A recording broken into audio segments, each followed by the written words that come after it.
everyone, and happy Wednesday and happy June to everyone. And welcome back to the Midwest Building Decarbonization Coalition Meet Our Board podcast. And today we have Bishop Marcia Dinkins, who sits on our board of directors. And we're doing this to uplift our board members, highlighting their different backgrounds and work they're doing.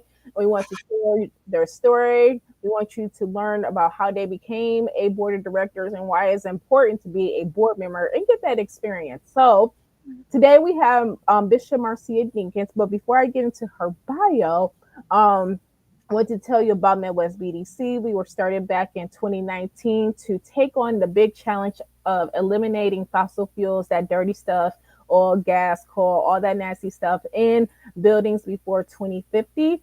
Our focus states are Indiana, Iowa, Illinois, Missouri, Wisconsin, Minnesota, Michigan, and Ohio.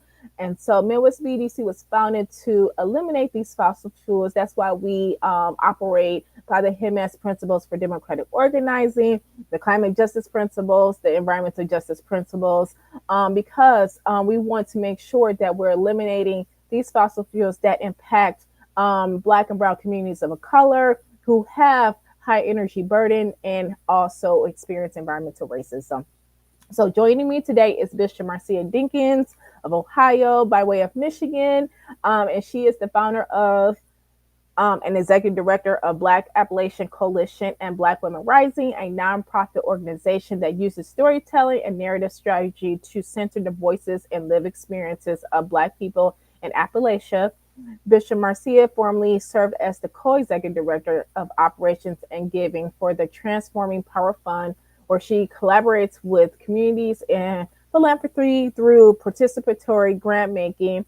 She also launched the Healing for Change to have deeper meaning of building relationships for healing center engagement and connections using a trauma-informed approach lens. So, Bishop Marcia, welcome to this podcast. And for those who have been listening in, you have met many of our board directors, and will continue this conversation. So, how did you get involved with Midwest Building Decarbonization Coalition? Sure. So first of all, let me say hi to you and thank you for the opportunity to be on the podcast. And how did I get involved with Midwest BDC? Well, part of our work is largely rooted in environmental justice, environmental racism, doing some work around decarbonization. And we just saw that it was a fit, for the work that we wanted to do. And also to be a part of a working group of people to learn about their different ideas, what they're experiencing in their own communities, and how do we bring together a collective voice. And Midwest BDC was the opportunity for not only for me to hear what others are doing, but to have an opportunity for double loop learning, where we were learning from one another to build out the strategies and the vision of decarbonization or the elimination of fossil fuels. So, what led you to want to be a part of the board of directors? Seeing that Midwest BDC, for those who don't know, we are a startup nonprofit. We officially got our nonprofit status December 2024, 23, excuse me. And so what made you want to be a part of our inaugural board of directors? So I think whenever we're setting the foundation for the work that we're doing or an organization, it's critical to work with individuals who you can build that relationship with so that it can be expansive. And so I saw being a part of the board as not only a way of helping to guide the mission and the vision, but to be a support to the executive director, because it's vital, and as I always say that, the board and the organization, or the organization, is as strong as its board and its executive director. And I have a respect for you. And so on the professional side is helping to build up Midwest BDC. On the personal side is really being a support, especially to another Black woman who is in this space. Yeah, especially I'm a part of a executive director circle where we support each other because as I have learned, it's not really executive directors, as you may know, you are an executive director. It's not really easy, especially coming into an organization that's starting. Everyone's new. It's still fairly new. It's not like it's 100-year institution where you have a lot of support. So it's like it can be very stressful to get all the pieces moving, and support is like the key word. Yeah. So what is some for those who have never had board experience, what is something that people may not know what boards contribute to outside of supporting the ED? What else? What is the value add of having board of directors?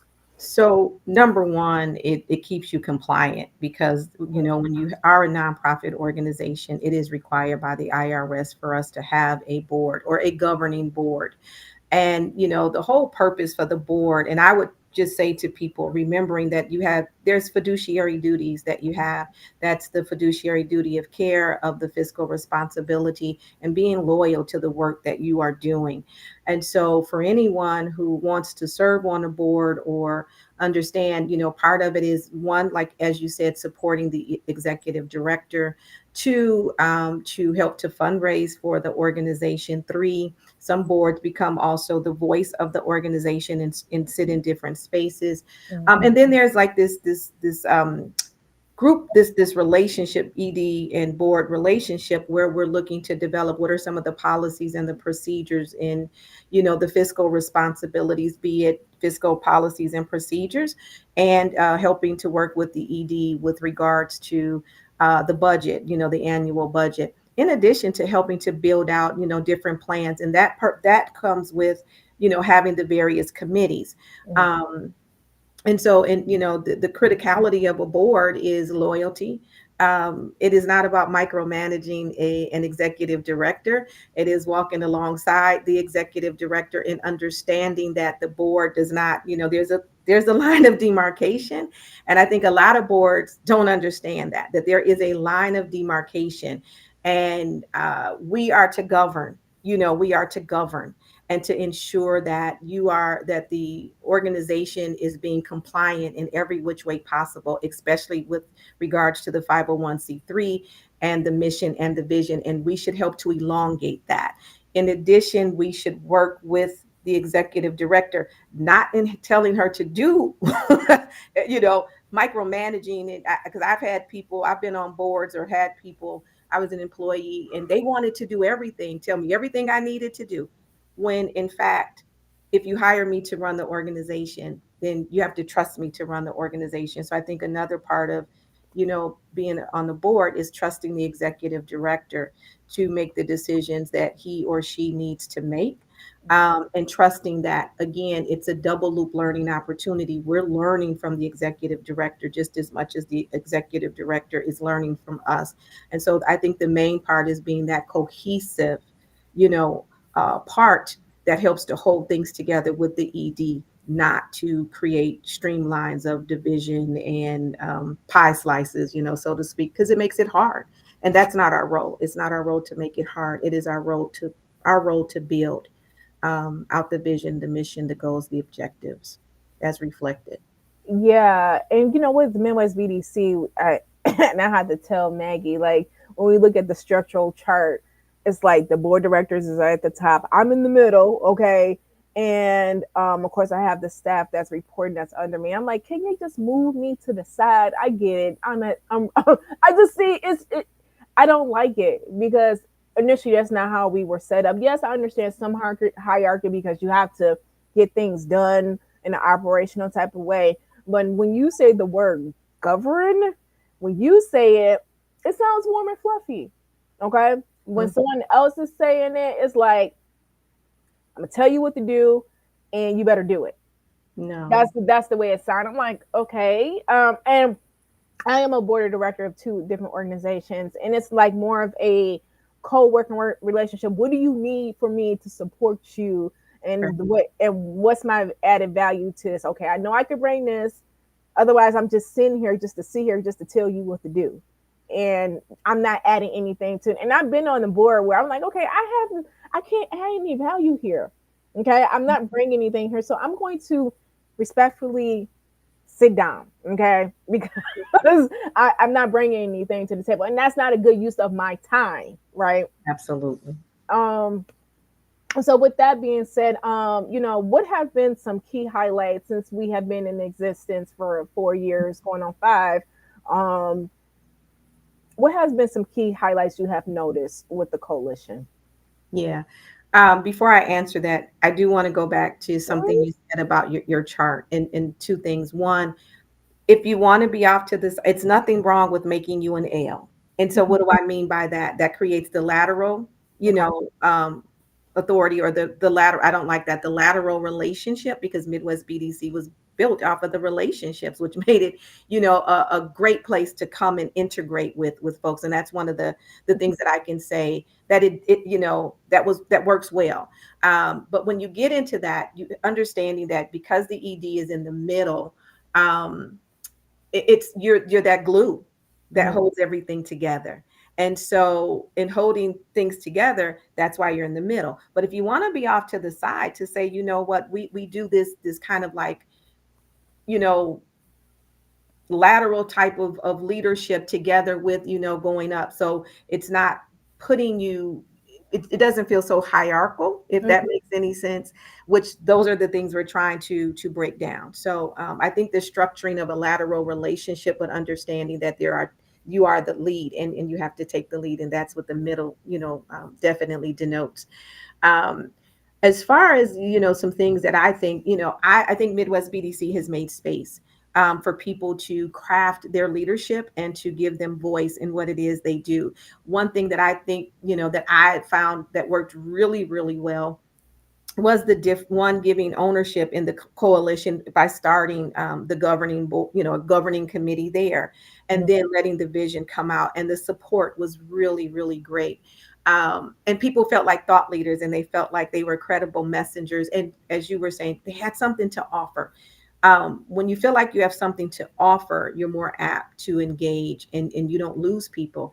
And I also can, say the aspect of education and awareness, and being open to that, not being so stringent and rigid that you can't bend, because you're scared you're going to break. I believe that what one of the I would say is being malleable, and the other thing is that summit, that summit. I don't know if that's the Midwest BDC, the Equity Summit, but I also think, that's something that's really great as well.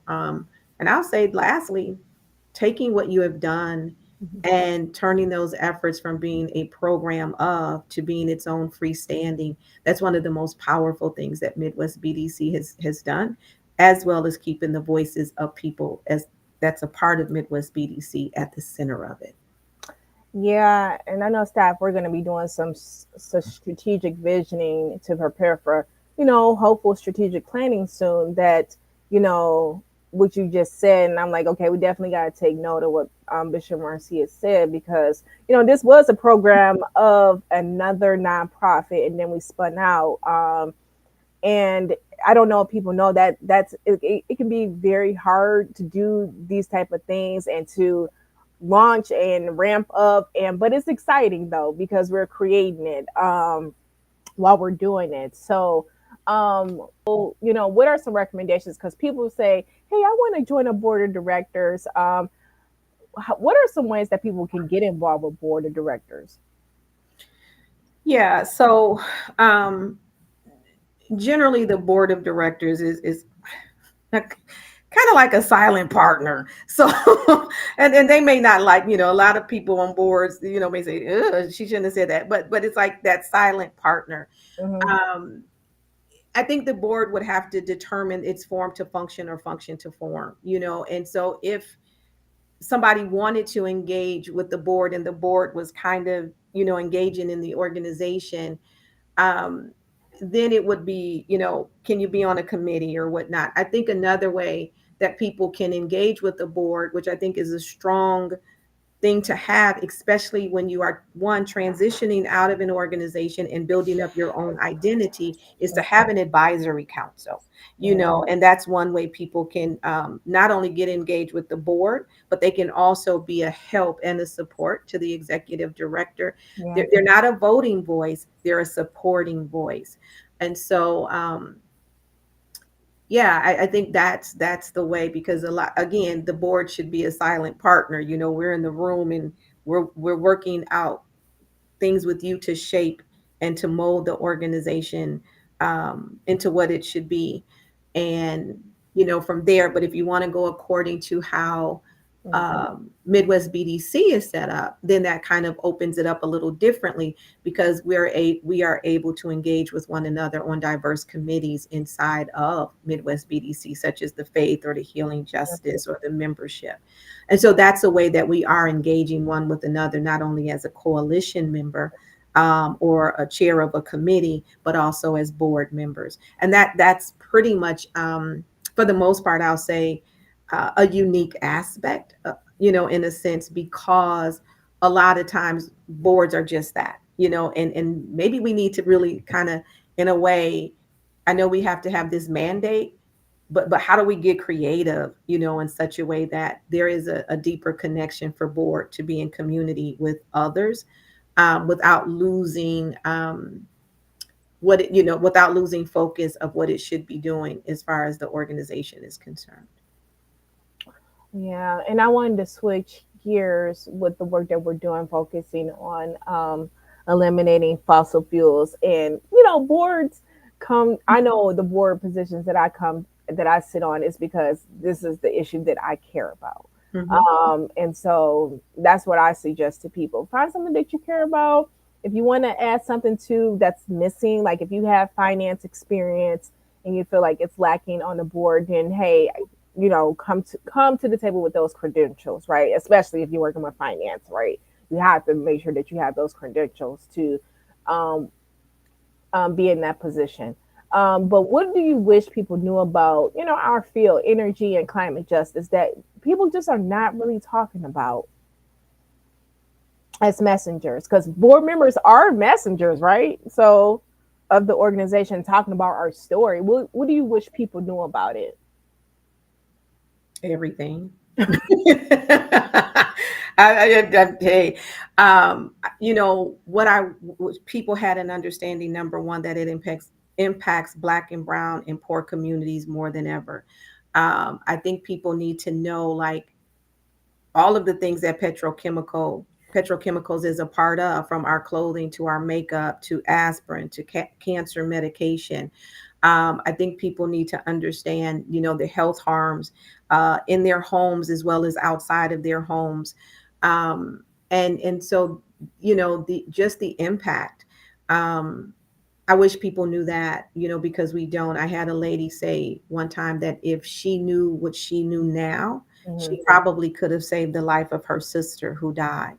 Okay. I think people need to understand, and I wish people could say the word Black. I'm so tired of people saying, anyway, people of color and want us to assimilate. And I hope this is no disrespect to anybody, but a Black person is a Black person. A person of color is a person of color, and indigenous is indigenous. And I wish folks knew that, so that we can build movements that bring us together rather than isolate us in short, small ways, because we're still normalizing these things that allow petrochemicals and all of that to remain in our community. So I wish that they knew what it was comprised of, who the bad actors are, what greenwashing means.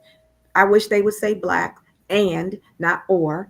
And I wish that, Black people really had an understanding of the fossil fuel industry. While we've come up a long way, we still aren't, I don't believe, where we should be for the most part, because we still don't see ourselves in the work. And I wish people, especially Black people and poor people, could see themselves in the work and being impacted. So just to educate our audience members, and shout out to Linda, I see you chiming in on YouTube, so follow us on social media. Uh, question: Mm-hmm. What's the difference between saying people of color, black, and separating it? Why? So, um, number one, when you go back, if you go back into the annals of time with the Supreme Court or folks wanting to know, trying to define white, and they couldn't define white. Mm-hmm. So what they were able to do was say, well, we know we can't define it, but we know what we don't like either. And Mm-hmm. because we don't like this, we'll let it be in the proximity of us. And so people of color, a lot of times, they get a privilege that some of us don't get. Mm-hmm. And I say to people, again, with no disrespect, I don't get to shapeshift. I don't, when I walk in when I was born black, I'm a black child, a black woman, all of that. It's important that we make these distinctions because number one, it gives us an identity. And if you don't articulate me, I don't exist. Mm-hmm. And so articulation is important. And to know not to shame it, but to build the power that we need to build is an opportunity for us to name and claim who we are. So Mm-hmm. people of color under that umbrella, it brings in a dearth of individuals who can either say, I can get the privilege, or I'm going to hone in and honor who I am and fight with who I'm a part of. And that's why it's important for us to be able to do that. Because again, if I don't articulate myself as a black woman, who will? Mm-hmm. And to say that I'm this woman of color, it doesn't give a distinction to the impact that it Yes. has on me or you as a black woman or a woman of color. Again, so that's just me, and I just think we have to push that, but not push it for isolation, Yeah. but to build power.